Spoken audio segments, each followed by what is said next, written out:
Okay mga ka-ERSA, so meron naman tayong case dito, rare case to, ang Sharp to na washing machine. So ang case nito, F7 to mga ka-ERSA. So tingnan natin, ayan lumabas na. And then proceed tayo sa repair nito. So tinanggal namin yung board nito, and then nag-proceed kami sa repair. And then after ng repair, ito na yung resulta, goods na siya. Ayan.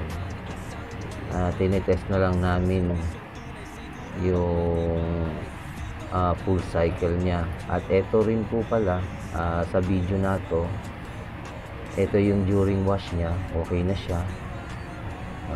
Inobserbahan natin dyan, normal naman yung wash niya. At ang kasunod ng video ay spin naman.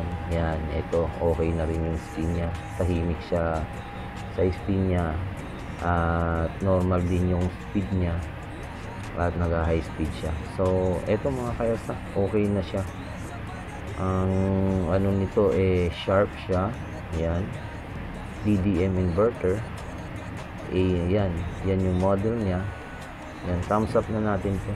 So kung sa magpapagawa, PM lang as anytime sa, or visit nyo yung page namin, ERSA Electronics po. Mga rare case problem po ang ginagawa namin. Okay, thumbs up na po natin. Thank you and God bless po.